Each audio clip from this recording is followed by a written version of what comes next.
I don't get it. Girls are always like, I want this guy to like me. You push your boobs together, wear high heels, you look sexy as hell. Then a guy's sexy, you're like, that's it? Well, that's what was advertised. It's very confusing. You tricked me.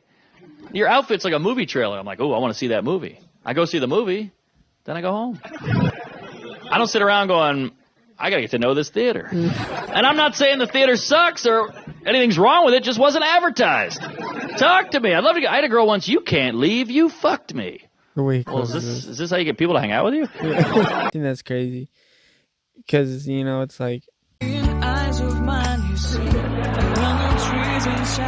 there's two sides to it, you know, of course, as always, but it's like, on the girl side, yeah, you know, because let's get that out of the way. Of course, yeah, you're going to fuck me and then just leave. Yeah, I get where they're coming from. I know they're not just, he knows they're not just saying that. You know, I don't want to speak for him, but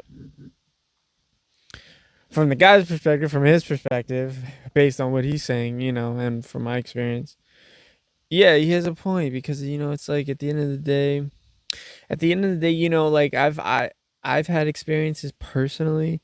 You know, you guys can let me know in the comments if you've had this problem where it's like you have a girl, you have someone you're talking to, that the hardest part about moving forward isn't finding out if you're gonna ultimately get rejected, or if, you know, of being broke and not being able to, you know, like all the things that can get in the way, not having a car, you know, living with parents, you know, like everything that could possibly get in the way is finally out of the way once you get to a certain age or a place in your life, you know.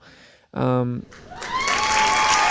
then there's just still like, there's nothing to talk about, you know, it's just like awkward. And like you sometimes, like, I guess if you're with like nymphomaniacs or just like really sexual people, then you can just get right into sex, but like it's kind of just awkward. I mean, if you're like not like that, or not like that all the time with every single person, you know, or maybe God forbid you want to have a serious relationship at some point, you know. Yeah, so it's kind of a two-way street where it's definitely fucked up to assume that based on how a girl looks, she wants to have a lot of sex or she just wants sex.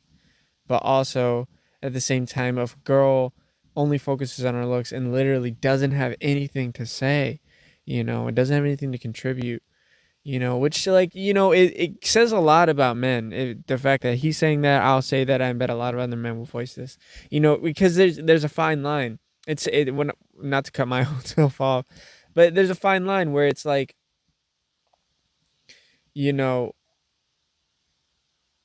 it's not so much that men don't want you not to talk, or that men want you, generally speaking, want you to talk a lot.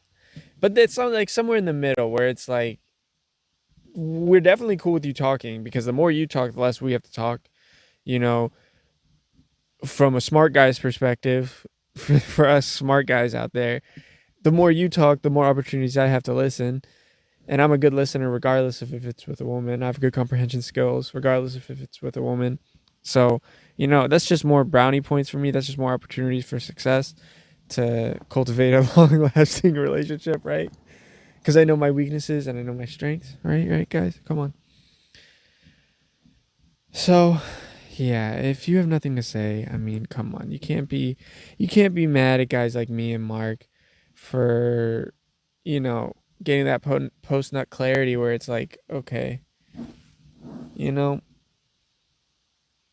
yes, I do just like to have sex too, but it's like, it's kind of like selling your soul.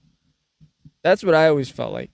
Like when I hook up with girls, like on hookup apps and shit, and they're like bad as fuck, but like they just have nothing to say, you know? Or like the pussy's good, but it's like, it's so lusty, you know? Like I definitely have had that issue in the past where like, which is the opposite of what I was saying, but like on the other side of the spectrum, definitely had times where I've just been too lusty and just like, no matter how much, maybe not so much that they didn't talk, but like no matter how toxic they were, you know, like the pussy was just too good, the head was too good, you know, I just couldn't leave. I couldn't get out of it, you know. So I'm coming to you from a more mature place. I'm actively working not to be lusty. Hopefully I find success. Wish me well.